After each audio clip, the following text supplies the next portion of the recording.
Sveiki visi, tai yra 10 C++ pamoka ir šioje pamokoje kalbėsime apie loginius operatorius, kuriuos naudosime savo sąlygose, savo sąlygų sakiniuose.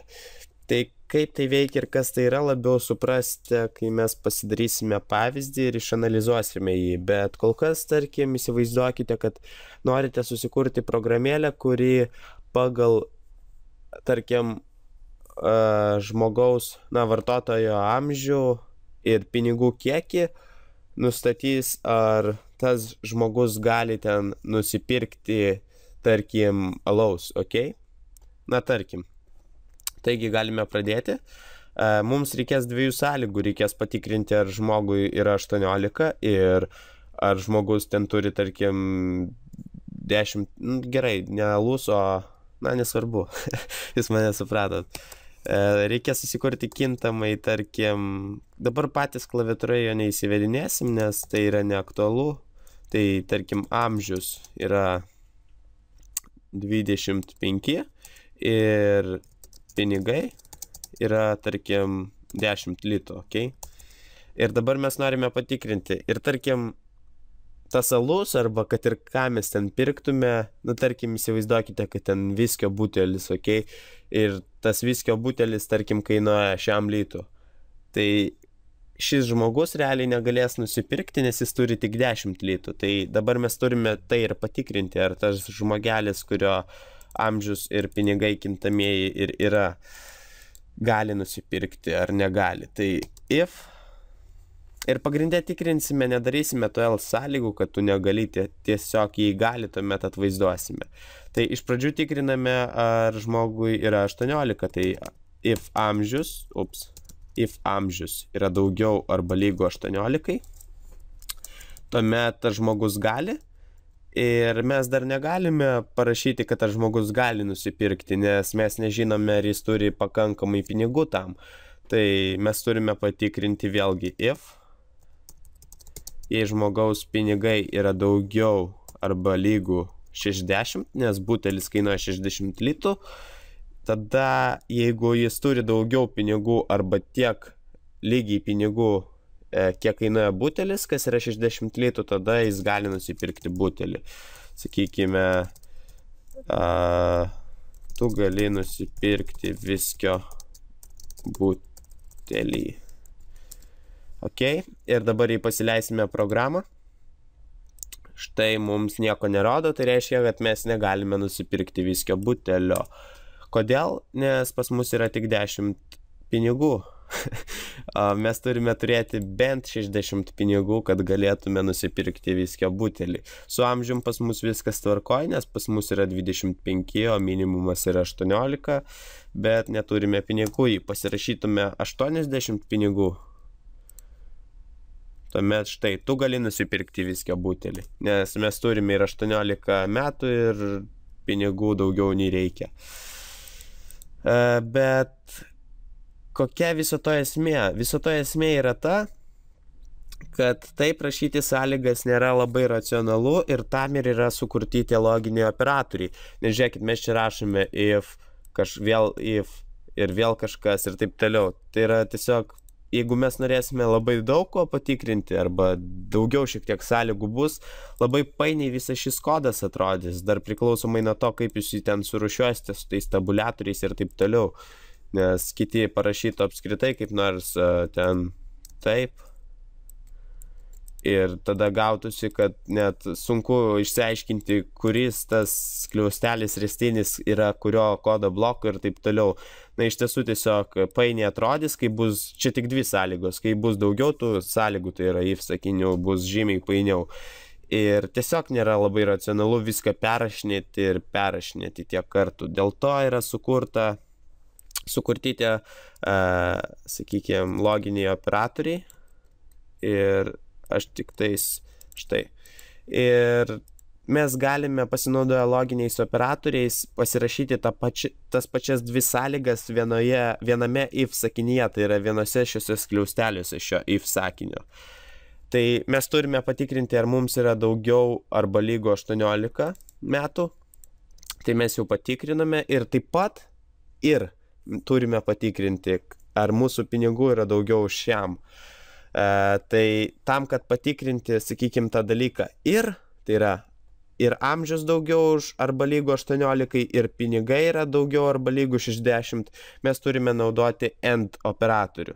Tai jis užrašomas 2 AND ženklais, štai tokiais. Jie dažniausiai randasi prie jūsų, kur jūsų yra klaviatūra, ar ne, tai kur yra skaičius 7, laikant Shift, jūs padėsite tą AND ženklą. Aš nežinau, ar jūs įžiūrite tą ženklą, štai jis taip atrodo. Ok.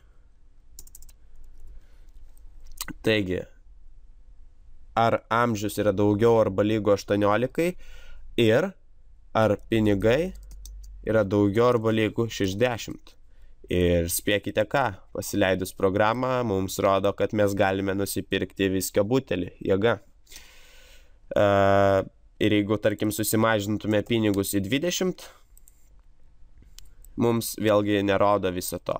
Tai ir kaip tai veikia? Tai pagrinde, jeigu analizuosime, tai skaitysis, tai jei amžius yra daugiau arba lygu 18, šis operatorius vadinasi ir skaitosi tada ir arba AND. Tai jei mes turime amžiaus daugiau arba lygu 18 ir pinigų daugiau arba lygu 60, tuomet mes galime kažką ten nusipirkti, ar ne? Ir kaip iš tiesų tai veikia, tai čia realiai tas AND operatorius atskiria 2 sąlygas, tarkim, arba mes galime, žinoma, panaudoti kiek norime tų AND operatorių ir pasirašyti daugiau sąlygų ir taip toliau, bet pagrinde tai jis atskiria sąlygas ir tiesiog gaunasi, kad mes turime vieną sąlygą ir antrą sąlygą. Ir kadangi kadangi jie skiria operatorius AND, nes yra ir daugiau operatorių kaip OR ir ten dar nagrinėsime, bet kadangi atskiria operatorius AND, jis reikalauja, kad abi sąlygos, kurias skiria tas operatorius, grąžintų tiesa, arba kitaip tariant, abi sąlygos būtinai turi būti teisingos. Tai yra ir amžius turi būti daugiau arba lygu 18 ir pinigai turi būti daugiau arba lygu 60. Tai yra būtinai abi sąlygos turi grąžinti tą true, kaip jau minėjau praeitose pamokose, arba kitaip tariant, būtinai turi būti teisingos. Tai šiuo atveju ši sąlyga yra teisinga, nes 25 yra daugiau už 18, bet antra sąlyga nėra teisinga, nes pinigai, nes 20 yra mažiau už 60, o ne daugiau arba lygu 60. Dėl to mums ir nesuveikia šis kodas. Ir kitas operatorius yra OR, tai yra arba. Tai jis užrašomas 2 vertikaliais ženklais, kurie yra, nežinau, šiaip skirtingai. Yra vienas prie kairiojo shifto, tai yra laikant shiftą ir paspaudžius tą mygtuką, kuris yra prie kairiojo shifto, pasideda tas ženklas, arba ten kažkur prie enterio būna virš dešinėje pusėje esančio shift mygtuko, kur yra jūsų backslashas šitas. Kažkur ten susirasti, jeigu jūs nežinote, kur jis randasi. Bet pagrinde 2 vertikalų ženklai reiškia operatorių OR, kas yra arba, ir šis operatorius veikia šiek tiek kitaip. Jis tikrina abi taip pat sąlygas, atskiria vėlgi abi sąlygas, bet jis nereikalauja, kad abi būtinai būtų teisingos. Jis reikalauja, kad bent viena iš šių sąlygų 2 būtų teisinga. Šiuo atveju 2, nes jau vėlgi gali būti ir daugiau. Tai pagrinde bent viena iš šių sąlygų turi būti teisinga, kad suveiktų kodas esantis štai čia. Ir kad visa tai būtų šiek tiek labiau logiška, tai tarkim persivadinkim dabar pinigai į VIP. Ir jeigu VIP yra 0, tai reiškia, kad tu neturi VIP'o, o jeigu VIP yra 1, tai turi, tarkim, ar ne? Tai žiūrėkit, tarkim, nusistatykit VIP į 0 kol kas ir tikriname, ar amžius yra daugiau už 18, arba tu tiesiog turi VIP'ą. Tai jei amžius yra daugiau arba lygus 18, arba VIP'as yra vienetas, kas reiškia, kad tu turi VIP'ą, tada tu gali, sakykime, nusipirkti viskio butelį, nes tu ten jį perki pas savo pažįstamą, jeigu tu turi tą VIP'ą. Tarkim, ar ne?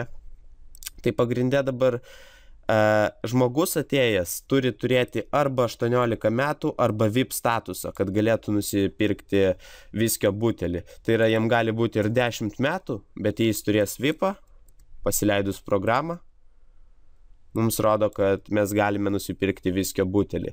Na, principas toks, kad operatorius arba nuo operatoriaus AND skiriasi tom, kad AND reikalauja, kad abi sąlygos būtų teisingos, tai yra, kad amžius būtų daugiau arba lygu 18 ir kad VIP būtų lygu vienetui. Bet kadangi čia yra operatorius arba, jis reikalauja, kad arba amžius turi būti daugiau arba lygu 18, arba VIP turi būti lygu vienetui. Tai yra, jeigu mes neturėsime, jeigu ši sąlyga nebus teisinga, ne bėda. Dar mes turime vieną šansą ir patikrina šią sąlygą. Tai yra tiesiog, kuri nors iš šių sąlygų, kurias skiria arba operatorius, turi būti teisinga. Viena iš jų gali būti neteisinga ir vis tiek suveiks. Nes, kaip matote, ši sąlyga nėra teisinga jau, nes mūsų 10 nėra daugiau arba lygu 18. 10 yra mažiau už 18, bet čia stovi arba, dėl to patikrina, ar VIP yra lygu vienetui. Taip, VIP yra lygu vienetui, dėl to suveikia visą tai. Taip veikia tas arba operatorius, loginis operatorius žinoma, ir, kažką dar norėjau pasakyti, bet manau vis tiek esmė pati aiški. Tai šie du loginiai operatoriai šioje pamokoje. Ačiū uždėmesį, tikiuosi supratote, kaip jie veikia. Tai vėlgi AND operatorius užrašomas 2 AND ženklais ir arba operatorius užrašomas 2 vertikaliais šiais brūkšniais ženklais. Ir AND operatorius tikrina, ar visos sąlygos, kurias skiria tas AND operatorius, yra teisingos, tai yra ar grąžina true, o arba operatorius tikrina, ar nors viena iš tų sąlygų yra tiesa, tai yra teisinga, tai yra grąžina true. Ir tiek šioje pamokoje, ačiū uždėmesį ir laukite kitų pamokų, iki.